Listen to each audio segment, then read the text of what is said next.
They watched her fight in silence, and then a cub whispered, "Why is the apex wearing human skin?" The arena fell silent as Commander Lyra Voss stepped into the combat circle. Dust swirled beneath her boots, catching the amber light of 3 setting suns. Around her, thousands of alien eyes watched from the tiered seats carved into living rock. The Kravathi, a species of towering, fur-covered warriors who had conquered 17 star systems, had never seen a human fight before.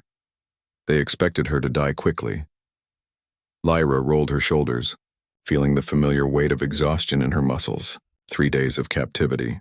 3 days since her reconnaissance ship had been shot down over their homeworld. 3 days of being prodded, examined, and dismissed as weak prey. The Kravathi measured strength by size and natural weapons.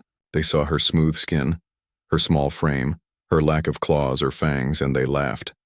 Now they would see what evolution had really given humanity. The gate across from her groaned open. A Kravathi champion emerged. 9 feet of corded muscle, obsidian claws, and battle scars that told stories of 100 victories. His name was Garzon the Render. The crowd roared their approval, a sound like thunder rolling across mountains. Garzon studied her with predatory eyes, then tilted his head in confusion. "You do not tremble, soft thing, should I?"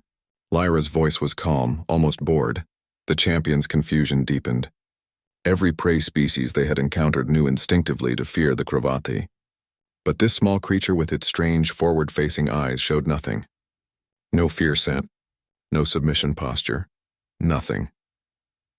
The battle horn sounded. Garzon charged with devastating speed, claws extended to disembowel.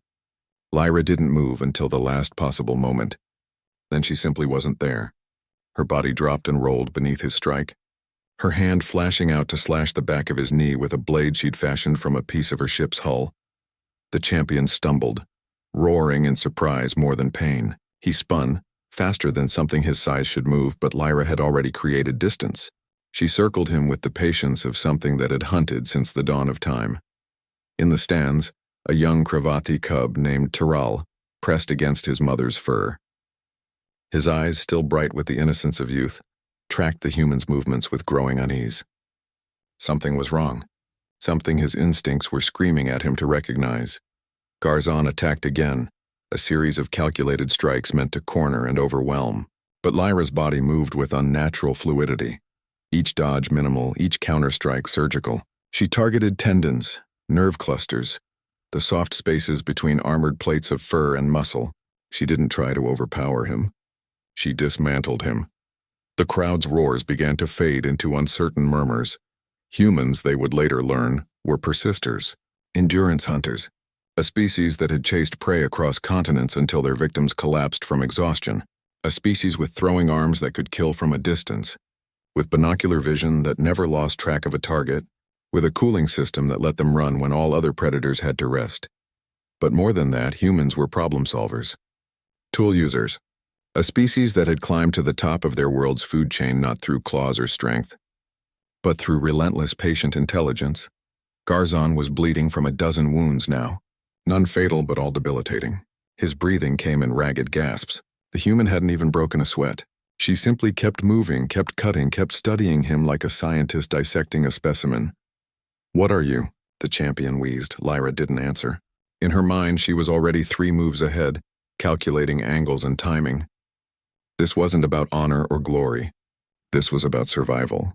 And humans had been surviving on a death world for millions of years. The final exchange lasted seconds. Garzon lunged in desperation.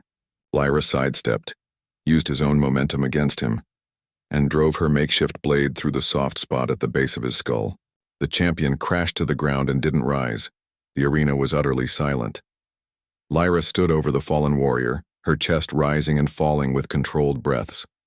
Her eyes, those strange, flat-faced hunter's eyes, swept across the crowd. And in that moment, thousands of Kravathi understood that they were looking at something that defied their comprehension of the universe's order. Tiral's small voice cut through the silence, high and trembling with primal fear. "Mother, why is the apex wearing human skin?"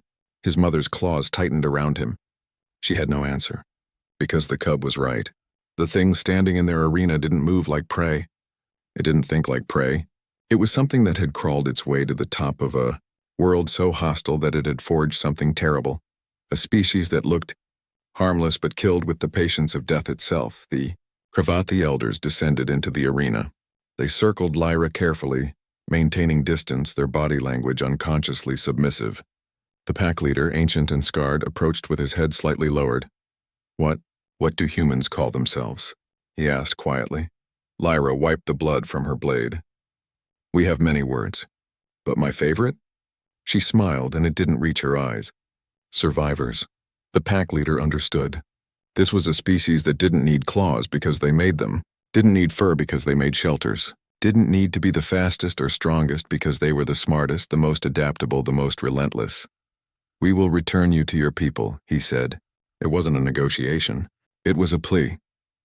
As they escorted Commander Lyra Voss back to her ship, young Tyrell watched from his mother's arms. He would grow up telling the story of the human warrior, the story of the day his people learned that the universe's true predators didn't always look like monsters. Sometimes they looked like nothing special at all, and that made them far more terrifying.